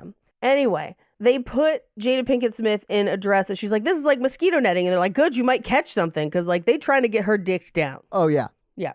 But I do love that they send her away to go change. And Tiffany Haddish goes, hurry up. I don't need you back there making tamales and shit. And I'm just like, the idea that that's where she went with it. Loved it. And also, like, I do need you to make some tamales if you have it Yeah, within you to please. do that, because tamales are amazing. They are amazing. Remember to unwrap them. Sorry, I had to get some meat because Jada Pinkett's going to get some meat later. So Eventually. They go to see New Edition. They're in the VIP lounge. Yeah. And they're like, girl, we don't need Mom Lisa. We need Freaknik Lisa. And I'm like, that's what's up. And she's like, all right, I'm a bad bitch. I'm going to go talk to people. But then she's like hitting on dudes and she's like, so I ate my placenta. And they're like, no. No, Paige, she doesn't say she ate her placenta. She said she's had 2 kids and she saved both of her placentas, and every morning she grinds up a little bit of it in her shake. That's different than just one time I ate my placenta. And like, I'm not judging it. I don't know anything about it. I don't know why you would or wouldn't do that. And frankly, I don't care. But to do it every day as a practice because, and I quote her in the movie, she's going to live to 100. Like, I don't think eating your placenta is going to cause that. She might live that long, but that's not going to help. Yeah, it didn't have anything to do with it. One of my best friends is a labor and delivery professional nurse, but like whatever the level is higher than nurse, I don't know. Nurse practitioner? I want to say it's maybe even higher than that. So I'm not 100%. She's got a bunch of special training and shit, but she's been in like labor and delivery for like over a decade now. And I asked her about this one time because I was like, people be doing this. And she's like, yeah, don't do that. It's medical waste. And I was like, okay, I'll take your word for it. Yeah. But people do be doing that. And no, I don't think people have died from it yet, but I don't know that it's necessary. Paige, I'm sure someone's died from doing it. Like, people are dumb. Like, people die from doing shit that should never kill anybody. Like, It sounds like something that guy who steals his son's blood would do. I mean, yeah. But as she's kind of failing at talking to these dudes, she sees this guy that she spotted on Bourbon Street earlier who is fine. And she's like, oh, that guy, he kind of looked at me like, okay. But they don't talk. They just like catch eyes, and she can just like see from like where she is that dude is huge. Yep, massive. But meanwhile, Queen Latifah runs into a made-up celebrity, but it's definitely supposed to be like a Gladys Knight or something like that. And she's like, oh, hey, good to see you in that. And she's like, not after you said that shit about me wearing that thong. And I was like, what are those pictures? What happened? Did you catch that she started recording that conversation? She tried and she didn't get it. Yeah, she was like, please record, and it didn't. Yeah. But Regina Hall is kind of like, hey, can you not? Like, I'm a guest here. People want to feel like they can be here without being watched. That's a thing. And she's like, you trying to make me behave? She's like, no, but they kind of spirit her away to the bathroom. Yeah. Meanwhile, she runs into Julian, who we will find out went to college with them, knows all of them, and is now a bass player for Neo's band. Yeah. Awesome. But while that's happening, there's a lot of times in this movie where all four of our characters are off doing four respective things. Yeah, like they're all doing their own shit. Right. But this is where Jada Pinkett gets on that guy's. She's like trying to take a selfie and she can't. She needs like the height or whatever. She's actually trying to like, I think, call somebody or call her kids. Yeah. And she just can't get the cell phone service. So he comes over and he's like, do you want to like get on my shoulders because maybe that'll help? And he knows it won't help. He just wants to like get her to ride his face. And that's what she does because she climbs on his shoulders, but like the other way. The other way. And we find out that she's not wearing any underwear. So like, Right. Go for her. But then they go to a Diddy concert, which is a sentence that has not been uttered in years. And they have, courtesy of Julian, backstage passes. Yes. And this is where we reveal that Tiffany Haddish had pasties on, like red sparkly pasties, and is flashing Diddy, and he invites her on stage. And I'm like, no, she's not safe. But it seems to go okay for her. I honestly, I thought she'd be fine. Like, the one of them that I think would murder Diddy is Tiffany Haddish's character in this movie. Like, I do think she could handle herself. Absolutely. As long as there's a wine bottle around, she's safe. Yeah. But the concert finishes and they're like, okay, where to next? And I love cuts like this in movies because Regina Hall's like, I have a thing to be at tomorrow. Yes. Yes. Like, Yeah. Immediately cuts to her, one would assume hours later, drunk and on the zip line that they had originally dubbed white boy shit. Right. And it's a hilarious cut. That is a perfect comedy cut. So she goes across in the zip line. Everyone's having a good time. Julian's there too. Queen Latifah goes across in the zip line. She's having a good time. Jada Pinkett Smith is like, okay, but I have to pee. And they're like, but if you come over to this side, if you zip line over, the line is shorter for the bathroom in here. And she's like, okay. She goes across and gets stuck in the middle and can't hold it and pees all over everyone down below. And it is like a fire hose of pee. It's so much piss, guys. It's is so much an pee. insane amount, and there's so much pressure behind it. I was like, I get why Will Smith is like never leaving it. Like, I get it. So, different holes, but sure. I just think the amount of control there, like there's got to be true, something the musculature. going. Yeah, exactly. That's what I was thinking. Squeeze. Like is it just a Chloe? I don't know. Like, I don't know what, but either way, I thought it was nuts that they have Jada Stinkett pee on everybody. It was crazy. And everyone kind of gets out of the way as much as they can. They kind of clear out, but then they come back right after. Well, yeah, because no one's going to be, I mean, what's the old adage, Paige? The lightning doesn't piss twice. Twice in the same place. So, like, you're fine. You're fine. But Tiffany Haddish kind of bumps her across the rest of the zip line. Yeah, because there's like a bump in it or something that she got stuck on. I think it's because she's too light. So if you've ever like zip line short distances, it actually helps to kind of be heavier because you can jump and get momentum for the weight to go across. All about that inertia. But they actually say there's like a bump in it. But yeah. So anyway, so Tiffany Haddish like bumps her across and then is stuck a little bit until they like ferry her over with sticks, I think, eventually. But you see her pee on everybody too. Yeah, and she just pees on command, which is something I've never been able to do. Because like I've seen drunk girls pee in the streets. I can't. My body just can't do that. I don't know. Paige, you've not been quite drunk enough then. Oh, I've been drunk enough. I've been so drunk you feel like you're holding on to the earth so you don't fall off it. Like I've been drunk enough. I've been drunk enough to throw up all over the street one time, but never to pee in the street. I have a weird thing about it. I don't pee outside. It's like not a thing. It's definitely psychosomatic, but I don't really do it. Attic and Zane, you wouldn't do like in the woods. You wouldn't pee outside. I don't go to the woods on purpose. I have never peed outside in the woods. I'll tell you why that's a shame. I'll tell you why it's a shame, Paige. Why? It's not at all. Don't worry about it. Camping's fine. You're not missing much. Camping's like having a house if your house sucked. I like to tell people if God wanted us to camp, he wouldn't have invented houses, which is a nonsense phrase. I see how you got there, though. I mean, he's the creator of all, is he not? Is he not? No, I did one time get stuck on the freeway, and by freeway, I like Highway 5 between the Bay and LA, and it was literally stop and start And so it was like a parking lot. And there was a place where I could pull off. And if I opened the door, I would block. And I tried. And my body would not pee. It was like, no, bitch. Looks like you're locked in until Button Willow McKittrick or whatever. Well, Paige, even though many people wouldn't pick you, if in a who would you rather get stuck above you contest on a zip line, would you choose Jada Pinkett Smith or Paige Wesley? I would choose Paige Wesley 100% of the time because she's not going to pee on me. Thank you. Like Jada Stinkett pisses. I really enjoy this. Thank you for picking me for your team. Team Shy Bladder, but yeah, for the win. Yeah. Team Shy Bladder. There are dozens of us. But Regina Hall has kind of a moment with Julian, and he's like, don't I have to get you home to your husband? And she's like, oh, yeah, that asshole. He does it sort of in like a, I think, classy way. Like it's not that he's like, gross, get away from me, you know? He is just respectful of the bounds of their matrimony. I thought it was like a classy move. It is classy. It's very classy. And I will admit, I am a drummer, so I am biased. Like I believe this bass player can do no wrong because he is a bass player. Yeah, absolutely. And you know what he's good at as a bass player? Slapping the bass. Fingering. That too. Taking a walk. Yeah.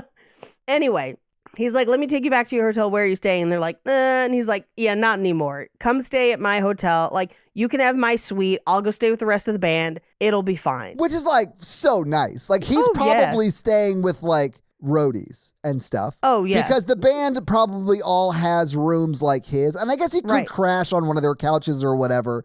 But he's giving up his nice like suite to them. Like, you don't do that because you're old high school friends. You do that because you've been in love with Regina Hall the entire time. And like your wife just left you because she wants to have kids. And like you're like heartbroken because you didn't want to have kids. And now you would love to explore something with Regina Hall, but like, what if she wants to have kids, man? What if? I like this counter story I'm writing in my head. I do like it. I like your B plot. I'm here for it. The second he's gone, Jada Pinkett Smith and her boy toy that she has now taken back to the room with her are having like hot bathroom sex. But then it is implied, claps eyes on his sea monster down below and is like, I can't. That'd puncture a lung. Because she is a tiny lady. She is, yeah. So she sends him home. It is implied. And they're like, he was gorgeous. What's wrong with you? And they're like, we'll lecture you tomorrow. We're going to hang out. Except that Tiffany Haddish is like, we're not going to sleep yet. I ain't going to hell.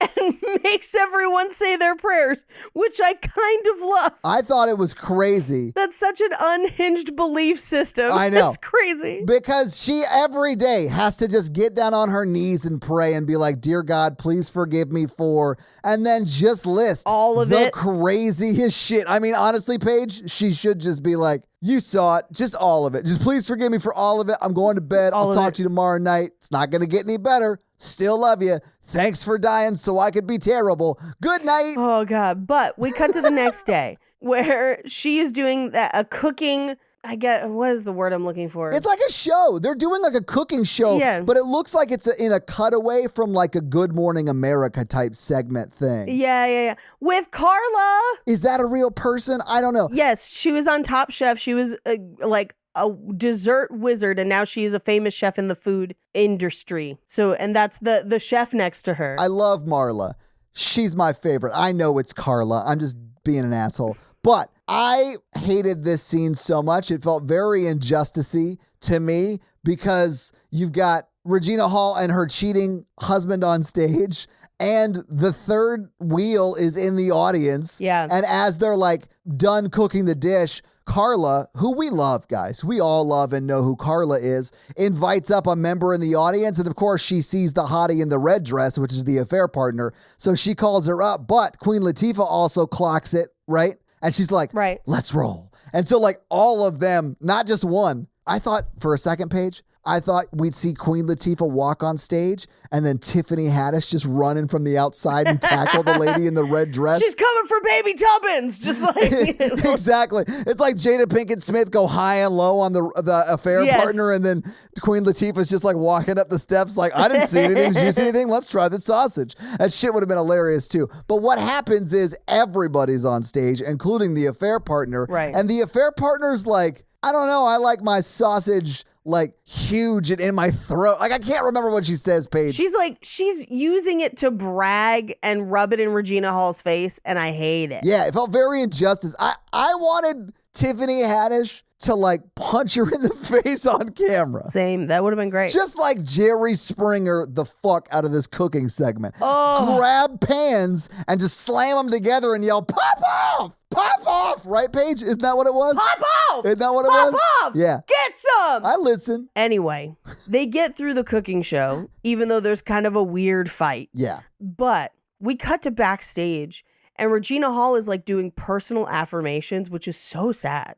Not personal affirmations in general. Damn, Paige, and shit on personal apps? Like, No, she's out no. of it. She hates it. Guys, do you do personal affirmations? Well, Paige thinks that's dumb. I know what you don't. mean, Paige. That's not what you mean. That's- what yeah. she's saying, and the reason she is saying it to herself is so sad, and you're absolutely right. Right. Yeah. Because what she should be saying, she should be looking into the mirror, eyes on the prize, and just going, snakes cannot hurt me, and there are no snakes at the bottom of my bed. Nobody's going to get that joke, Paige, but I fucking appreciate it. It's going to be me laughing and Paul F. Tompkins, who I'm sure secretly listens. But Masturbation cannot hurt you. Your parents were lying to you. Look, go look up L. Ron Hubbard's personal affirmations. They're fucking wild. or just the L. Ron Hubbard episodes of Dead Authors podcast. It saved my life. That whole podcast, man. I love it. Anyway, It's her personal affirmation. And she's like, I'm strong. I Yes. can, and you're just like, but it's in a moment where she is none of those things. It's like she's know. trying to convince herself. And this is where Queen Latifah comes in and is like, hey, girl, it's okay to admit that things are not good. And we can spin this. Let me help you. Let me leak it. Like, let's strategize together. this is absolutely the right call. Yes. And I do think, I don't know if it happens off camera. I wanted to see it on camera. I wanted to see her in this moment turn to Queen Latifah and just say, help me. Yes. And then we see them, maybe even like a montage, and we don't learn what the plan is, but we see them planning. Yeah. And then the rest of the movie unfolds as is. Right. And then everything like up to the point where Regina Hall asks Queen Latifah to be her partner. Yeah. Like all of that would have made way more sense and had much more of an impact if you knew Queen Latifah fucking orchestrated all of this, because she is a like Brilliant. master marketer, more or less. Like she's Yeah. really Yes. good at grabbing the pop culture's attention, which is such a hard skill set. Like that's so rare. Here's the thing. And you're absolutely right, because this plan that Queen Latifah puts out right here is the perfect plan from a marketing standpoint in this moment. And a crisis management perspective. Yes. Yeah. Yes. Because it puts Regina Hall's character as a sympathetic person Yep. within the orbit of the story, right? Immediately addresses it, acknowledges it, says it's real, and I'm sad and heartbroken about it. Here's my exclusive on my best friend's website, who definitely is gonna like show me in the best light. And then Yep. every other story that echoes this story will link back to this story. Yes. And that thereby will set the tone of the narrative. Like it is such a good idea Yes. that she does not take. She doesn't. I wish she had. The second Queen Latifah laid it out, I was like, yes, bitch, bury that man. Yeah. That's where my brain. 100%. Because here's the thing.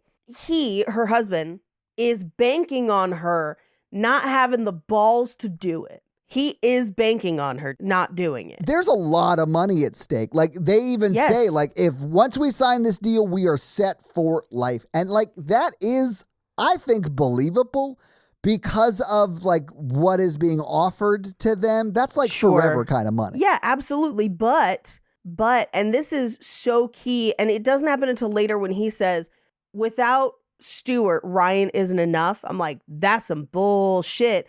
If you think she didn't create this shit and let you ride her coattails, 100%. you know? I do think that perhaps it was easier for her to start out and become more famous because she was the wife of a famous athlete. Sure. But how many wives of famous athletes do you know? And honestly, it's not that many. That's my point. Like she does have to have been good at building her own brand and then their brand together to get to this level. Yeah. So like, I think, and the movie does prove, she'll be fine on her own. And for the example that I gave before, if God forbid, and as far as I know, this hasn't happened. I don't wish any ill on them. But for the example's sake, let's say people found out Chip was cheating. Oh, Joanna make a buttload of money. Oh, yeah. A buttload of money. She's too smart to let that shit ruin her shit. Yeah. So like, but that's how I kind of view Regina Hall's character in this movie of like, no, bitch. You are enough, and he will have to live off your alimony. He's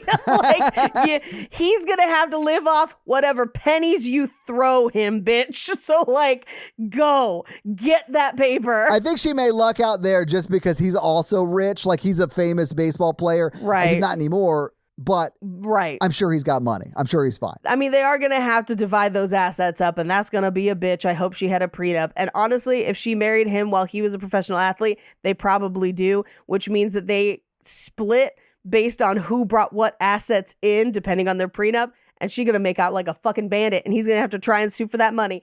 Get your paper, girl. Get your bag. I actually think he would probably own the majority of stuff to this point in the relationship, but from here on out, that was going to flip by about 10x. Yep. And I don't think she'd care either. No. Because she just signed, like, no joke, probably a 7-figure deal. Yes. Like, a huge amount of money. And so it's way better for her to cut him out of all of that. Oh, absolutely. That's probably $100 million minimum. That's what I was saying. Yeah, at least. Yeah, minimum. Yeah.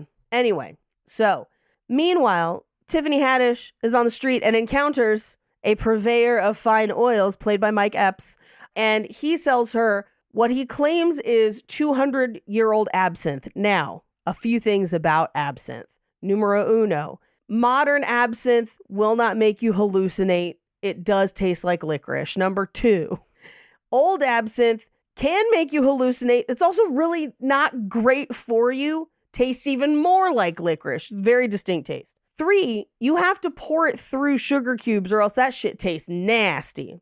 Also, don't drink things that are 200 years old unless you know it's safe to do so. Wine is a different story. Absinthe and wine, not the same thing.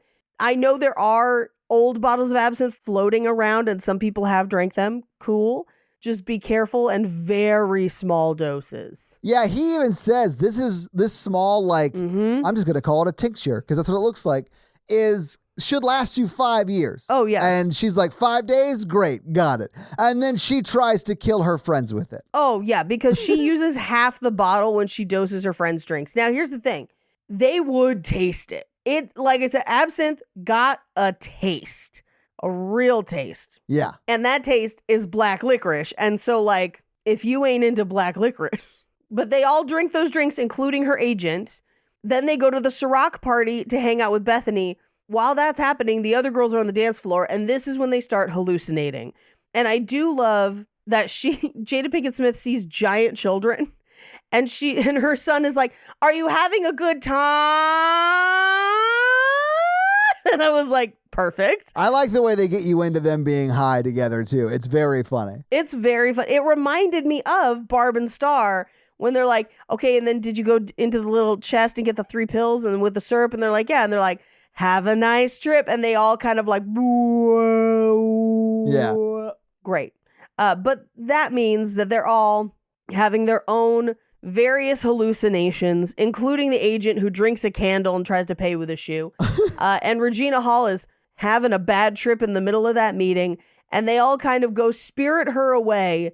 And the person that she's meeting with is not super alarmed, especially after she screams at a waitress who was just a random waitress about, like, keep my husband's dick out your mouth. Well, she was hallucinating that waitress was the affair partner. Right. It is not, though. No. And the person they're meeting with is the person who's offering them that multi-million-dollar contract. Right. And you're right. She seems to sort of just be fine with what she sees here. I do love that they leave, and Queen Latifah has been hallucinating a very hot boyfriend. Very hot. They've been making out. Turns out it was a lamp. She loves lamp. Yeah. But so she brings the lamp over to the table. She's like, my date will pay. Settle up with him. And I do love that her agent just goes like, oh, great. Join us. And then does like the namaste bow to him. I'm like, yeah, this white lady crazy. Oh, this white lady crazy trope is like prevalent in this movie and 100% in this character. And I thought it was hilarious. It's frighteningly accurate. It's so funny to me. Honestly, one of the things that has happened on this show in particular is that whenever agents are represented on screen, it's wildly accurate.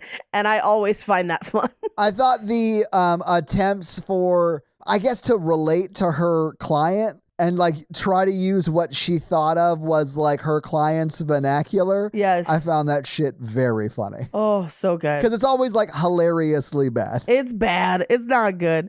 But they walk out from the party onto Bourbon Street. They find wigs so they can be undercover. And then they go to another dance club where they get in a dance fight with the mistress. Yes, they actually do run into the mistress and her whole dance crew, which this is like a thing in movies where you'll go to the club and you'll run into a group of people that have a choreographed dance that they're about to perform.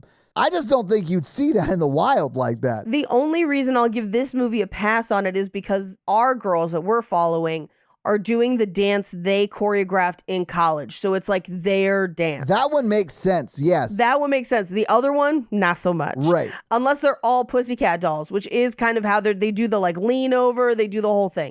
But they get into kind of a tiff. But I love that Tiffany Haddish is like, I'm not going to beat you up because I'm on a bunch of hallucinogens. And so I'm coming from a place of love tonight. And you have mind-altering drugs to thank for that.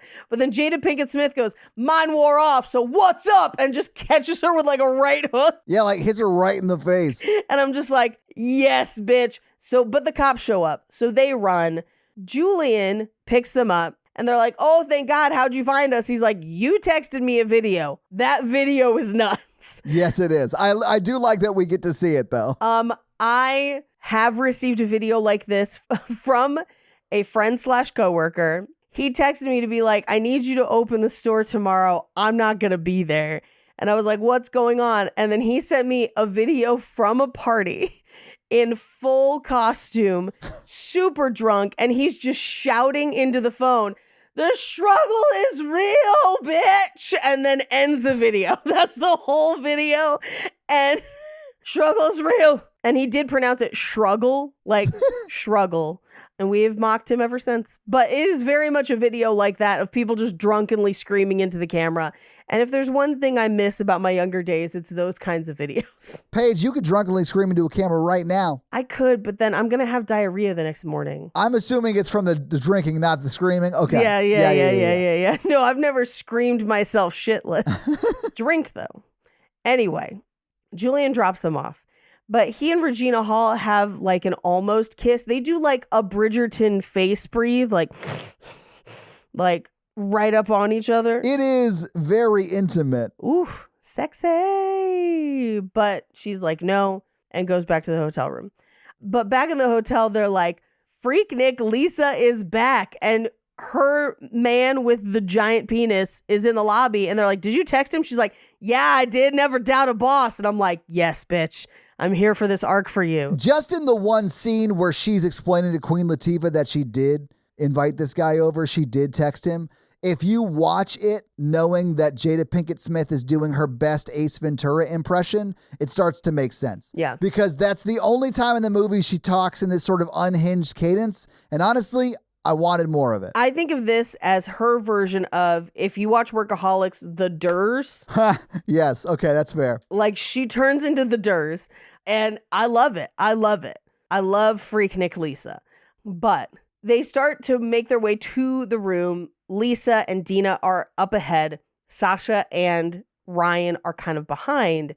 And Sasha again is like, hey, don't pretend to have it all together. People will relate to you being honest about the parts that you don't have together. Yeah. And it's okay. And they're about to kind of like resolve it. And she's like, maybe if I had your strength, I could, but I'm not that girl anymore, which to me suggests she used to be a strong, badass bitch. Yeah. And it's still inside there somewhere. We just got to wake it up. But as that's happening, Tiffany Haddish is like, you heifers about to kiss now? Let's go. And I was like, oh, bring back heifers. I got to start calling my friends heifers again. We definitely did it in college. And I think people stopped because they thought it was fat phobic, but sometimes it's just fun. I think that you could say it. I wouldn't say it, but you could say it. I'll say it. Yeah. I'll say it. I'm going to call people heifers all the time now. But they go upstairs. They can hear Freaknik Lisa having sex in the other room. And this is where she comes out to get the grapefruit and then the bigger grapefruit. And then he runs out holding a grapefruit over his dick. Yeah. 2 grapefruits.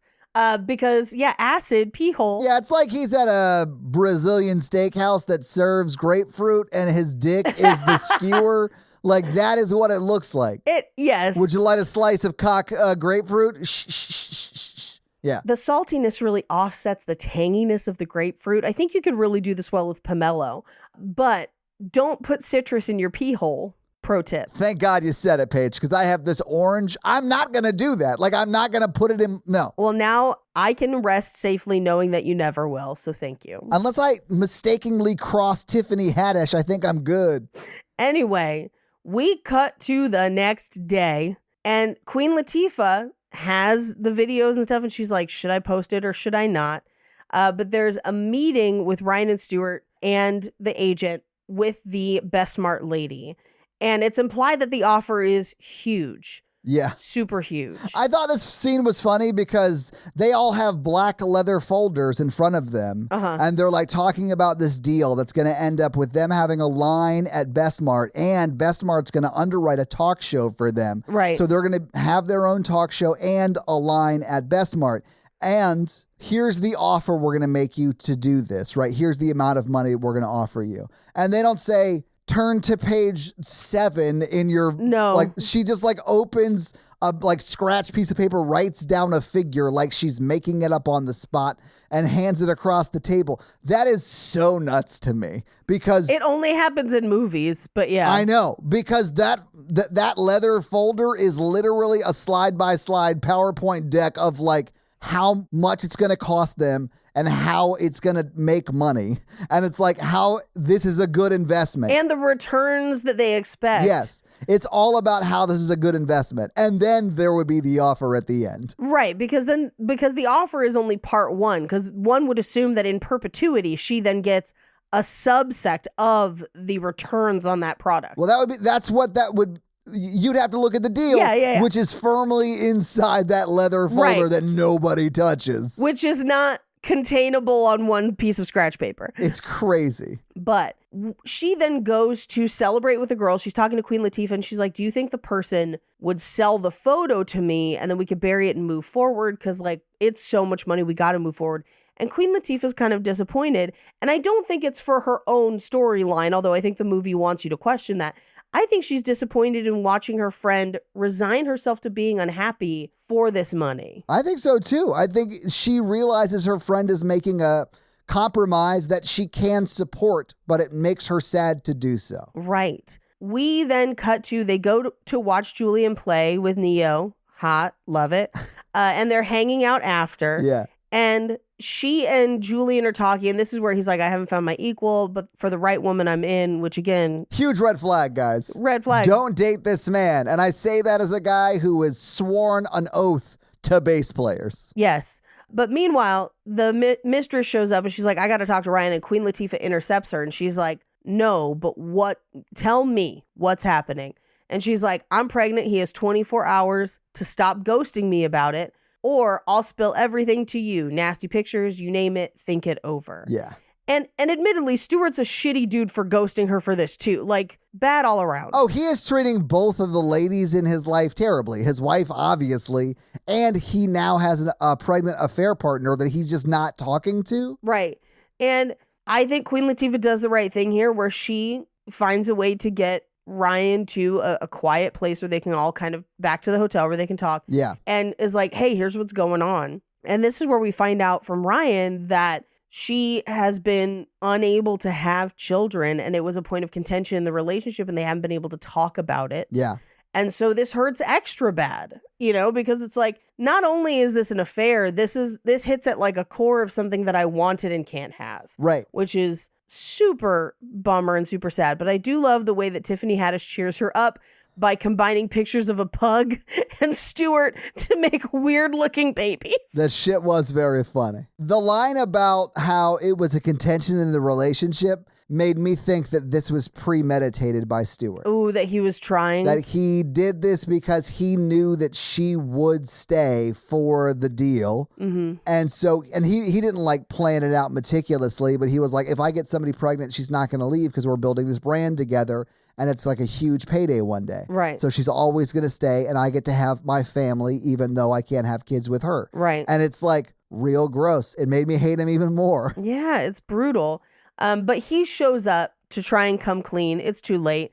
I do love that Tiffany Haddish gives her pink taser, which is literally a cattle prod. Yeah. It's like not even a stun gun. It's like a full cattle prod. I like how she's like, I'm just going to turn up to high. And if he says anything, just stab him in the balls and turn it on. It'll be fine. Yeah. Don't worry about it. Yeah. But this is where he was like, I spoke to Simone. She'll sign an NDA for a monthly payment. And this is where I got furious on this character's behalf, where I was like, yeah, he gonna pay that bitch with your money? I don't think so. I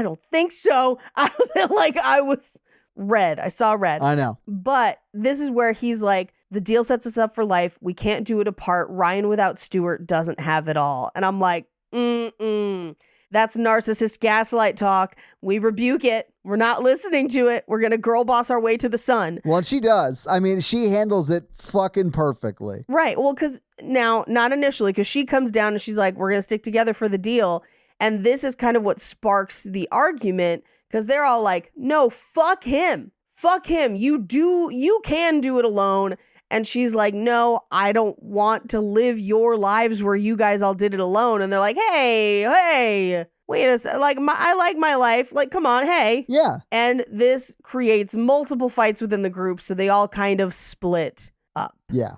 But I do love that Tiffany Haddish is the only one with the purse. So she's like, take your damn phone and your card and your driver's license, because she's holding all of it. Yeah. But I love that Queen Latifah at the end is like, this, because the video leaks. They think Queen Latifah did it. And she's like, I did not do this. I have done bad things in my time, but I would never do this. And my real friends would know that I would never do this to them. Yeah. So I don't know who y'all are, but you're not my real friends, because my real friends would know. Yeah. So they all leave. We cut to the next morning where they're all kind of in their respective like bars, cafes, etc., while she is then going to make her keynote at Essence Fest. And Lisa, Jada Pinkett, goes to hang out with Tiffany Haddish. And this is where Tiffany Haddish has the like, I would die for y'all. I would die for any one of you. And Jada Pinkett Smith is like, I know. Like, she sounds terrified. And then Queen Latifah is taping an apology video in a public ass restaurant where she would never be able to get clear sound at all, ever. I think about that shit too, but if you're not like an audiophile nerd like I am, because I've had to do productions in situations like that, you don't think about it, but it would be a fucking nightmare. It'd be a nightmare. Yeah. But her video is basically like, I have hurt a lot of people. I don't want to do it anymore. So I'm ending the site. I don't know what's next, but whatever. Meanwhile, Lisa and Dina have the vests that Queen Latifah checks out. They meet her and they're like, put on a vest, bitch. We're going to go save our other friend. And you're like, yes. The Flossy Posse rides again. It rides again. They're trying to walk, but it's hot. They can't get close. They end up using like a little rickshaw where Tiffany Haddish rides like privates to privates with that dude. Dude, when she gets off of him and is like, you gonna call me, right? Because I might be pregnant. And then she runs away. I laughed my ass off. Like, she's so funny. She says something before that. This is in this movie. Listen for the crazy shit she says under her breath. I don't think any of this was scripted. I think she just said it on the day. She gets off his lap and she goes, oh, you got the meats. It's like Arby's? Like, what are we doing? But yeah, I might be pregnant right now. So we then cut inside to the keynote speech where Regina Hall is like, I know there's been some questions about marriage because the video that came out and like it's a doctored photo, whatever. But then her friends burst in and she's like, fuck this. I can't lie to these bitches. The video's real. Fuck y'all, pay me, is essentially the like. It's really sweet. Like, the whole thing is really sweet. I cried. It was very sweet. Yeah, I cried a little bit too, because it's like, it is sort of like, I can lie to myself, but I can't lie to these women. And she's talking to like her friends, right? Yeah. But like the audience is just full of women. And it is her like actually being vulnerable publicly for the first time ever. Right. And the audience, instead of rejecting it, they reject half of it, but that's the guy who has been cheating on her. They very much reject that half of it. But for her, they lean in, man. Oh, yeah. He walks up and she just goes, sit your ass down. I was like, yes! Oh, fuck him. It was so petty. Tom Petty in the back of the room just nods his head and then disappeared like a Force ghost. Yep. Because he was like, I've been out-pettied. But out petty. But it was great. I actually really did love that final speech that she gives. It's great. It's great. And I love that she reasserts herself as Ryan, not Stewart's wife. Right. You know? Which if you were the wife in a famous athlete couple, right? Even though you've built your brand up like this, there is a certain type of people that will only see you as, the tight end from Kansas City's girlfriend. Right. That'd be insane. That'd be the craziest one. The reason it'd be the craziest one is because I couldn't remember his name. All my brain was yelling at me was not Taylor Lautner, even though online he would tell me it was him. Yes, exactly. And not the one with the sweater or the scarf. It's the other one. Right. Anyway, but so we then cut to them afterward where she is like, in her dressing room, I just did it. They give her the vest. Yeah. So they've all got the vests on, and her agent comes in and is like, they still want to do the deal, but just with you. So single women are a bigger market. It's all you. And then she basically turns to Queen Latifah and is like, yes, but you have to be my partner. And I'm like, yes, friendship. Then they go see Mariah Carey. Yes. She cuddles with Julian. Yes. And then the next morning, they're all in the hotel room bed together on the selfie stick looking at the dick pics that Jada Pinkett Smith has. And they're all laughing and having fun together. And that's the movie. So having seen the movie, having talked about the movie, Paige, what did you think about Girls Trip? I enjoyed it quite a bit. I liked this movie a lot. It drags for me. It's from the absinthe on. That's when it happens. Yeah, that makes sense. Yeah. And then when the essence keynote starts, that's when it starts to pick up again. That whole section drags a little bit for me. Oh, because that speech is fantastic. It's fire, man. It's so good. Yeah. But I find everyone in this movie so charming. At least the ones you're supposed to find charming, like your main four leads.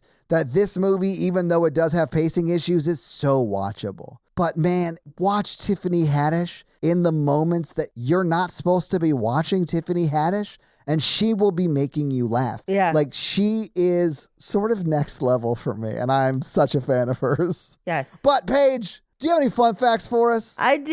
Well, hit us with your fun facts. Girls Trip, fun facts. It's easy when the title of the movie is just 2 syllables. This is going to blow up some of our box office, but I think it's important to mention. This is the first film produced, written, directed by, and starring African-American creators, actors, directors, etc., to cross the 100 million mark, which is a unique distinction. And I get it. Because, look, if I had, in 2017, I was not my age or as aware of this movie, but I'd go, if this was in theaters now, I would round up my crew of friends to go. It's very, very fun. Yeah. So this film is one of the first times that Queen Latifah and Jada Pinkett Smith have been on screen together since they co-starred in Set It Off, which if you have not seen Set It Off, it's like a girl heist group, and that movie fucking slaps. Then Tiffany Haddish is about 10 years younger than all of the rest of her co-stars. Originally, that role was offered to Taraji P. Henson, which I love Taraji P. Henson. We've seen her in a bunch of stuff. She's great, yeah. She would have crushed it too. I think Tiffany Haddish brings a kind of a different vibe, and you kind of can tell that she's a little younger, but it doesn't pull me out of the movie at all. But this is the third film that Jada Pinkett Smith and Lorenz Tate have done together. They were both in Menace to Society in 1993, also a great movie, and The Inkwell in 1994. In the hotel where Thug Life is written on the wall, Thug Life is a sentiment of basically usually attributed to Tupac Shakur. It was popularized during most of his rap career, and he even had it tattooed across his stomach. Yeah. Jada Pinkett Smith and Tupac were childhood friends. Some people have even had rumors that they may be dated at one point in time. So it's possible that that was there as a fun little shout out to the late Tupac Shakur. Late because allegedly someone from Big Boy had him murdered. You mean Bad Boy? Bad Boy, sorry. Someone from Bad, not the Big Boy restaurant. That'd be hilarious though. But yeah, no, someone from Big Boy. I mean, the rumor is that Puff Daddy was like, kill that guy. Yeah. Nobody knows. Nobody knows. Nobody knows. Allegedly. I don't know for sure. They do know who pulled the trigger. Right. They know who it is. The question is whether or not Diddy paid them to do it. They have claimed that there was a bounty that they were never able to claim and Diddy never paid up. But that is one of the ongoing theories. Yeah. Do you mind if I ruin the budget? There is a kind of a fun fact. Please. Yeah. Okay.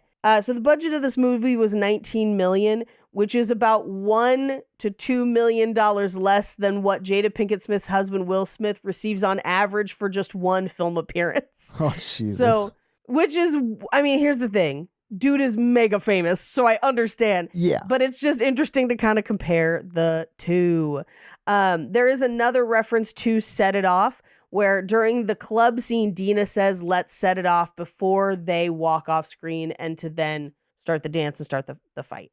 The person that Queen Latifah makes out with while she's under the influence that turns out to be a lamp is William Levy. He was very, very famous on Univision for a long time and has also been, he's been in a couple rom-coms. I don't think we've done any yet, but he hot. I know who he is. That's what's up. He looked like a lamp to me. I don't know. But that shade, though. But Lorenz Tate and Queen Latifah also both appeared on Fresh Prince in a couple different episodes, not together. That's awesome. Okay.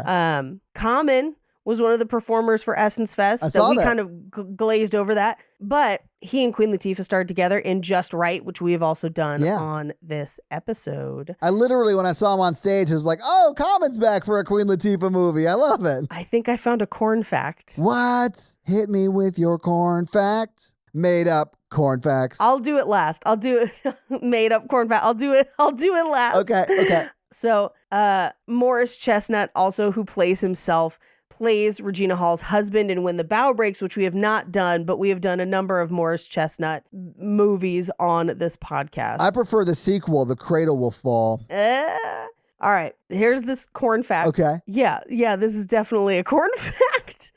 And I did not put this here. I stumbled upon it accidentally. But 8 people have rated it as helpful. 3 people have given it thumbs down. But it says that the original requested director for Girls Trip was Blaine Gibson. Oh my God. And I clicked on it to be like, is there a different Blaine Gibson? Is it the one that found the plane parts from the Malaysian flight? It is not. It is our friend Blaine Gibson, which means that Chris probably wrote this fact on Girls Trip. Oh man, I hung out with Chris when I was in Austin. You should see him when you're in Austin. He's a good hang. Mm-hmm. That's hilarious though. I can't believe Blaine passed on Girls Trip. I know. Blaine, what you doing? And those are your fun facts. Well, let's talk a little bit about box office. Although you did spoil some stuff. I actually had the budget at $28 million. Is that what you said? 19 was the budget I heard. Wild. Okay, because I'm showing it was $28 million.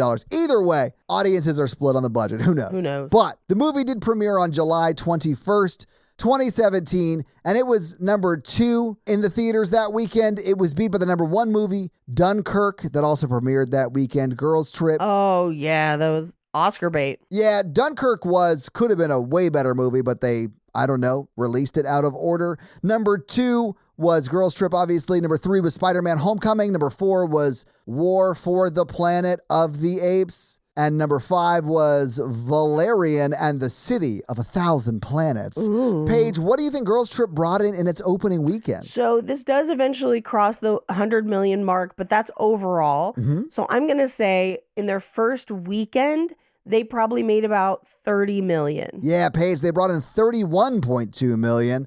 So if the budget was $19 million or if it was $28 million, either way, they made all the budget back in the first weekend, which is so good.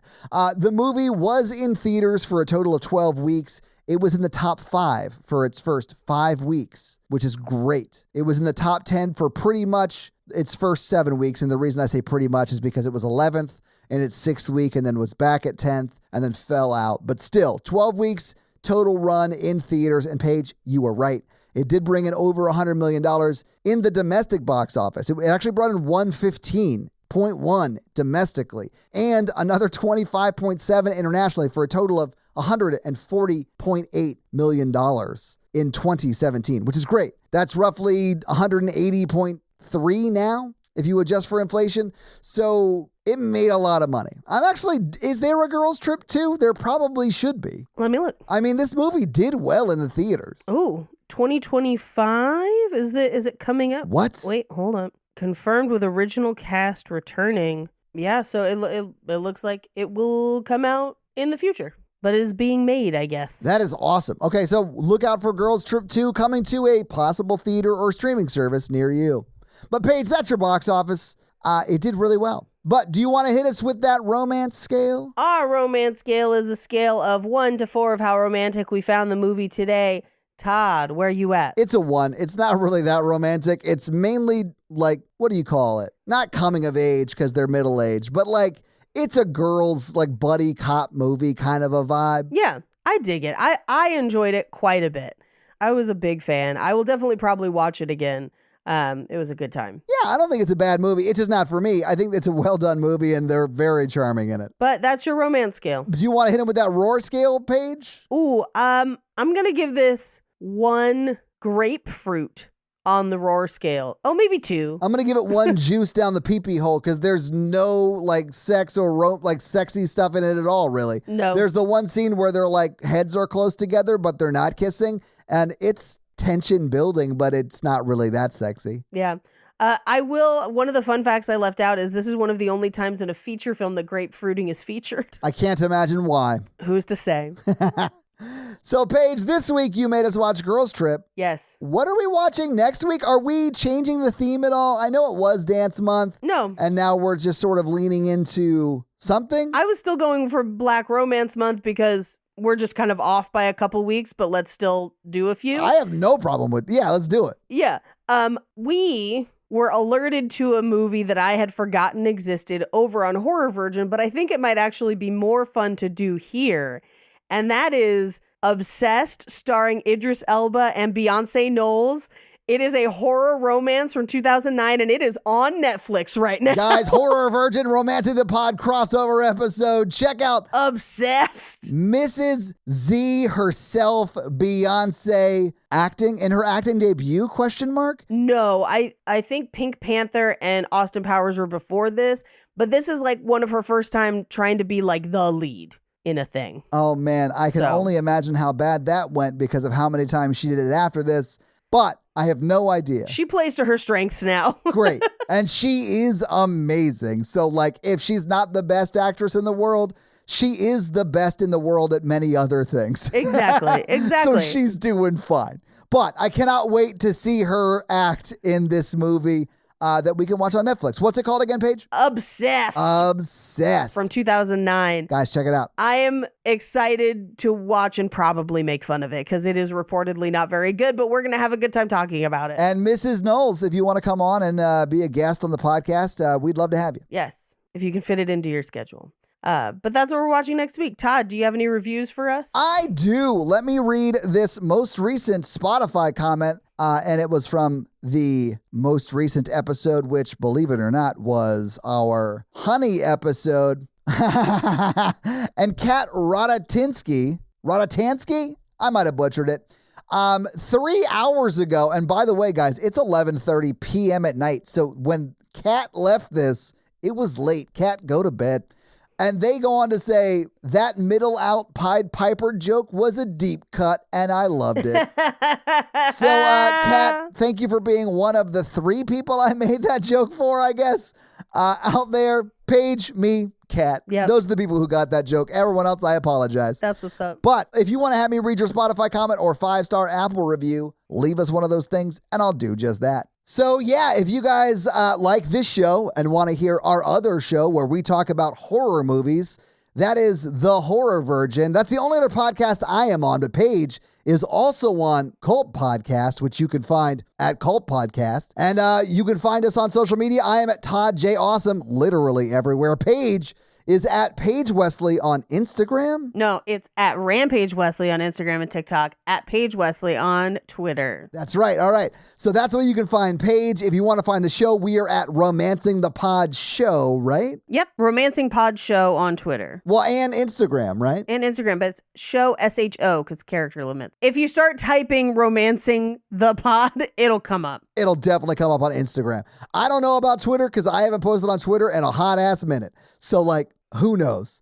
But that is where you can find more of us. So yeah, guys, give us a follow. Support the show any way you can. We'd love it. Smash that like button. Hell yeah. That's going to be it for us, you guys. I'm Paige. And I'm Todd. And you complete us. Girls Trip Pletion. Grapefruit pletion. We'll see you next week, nerds.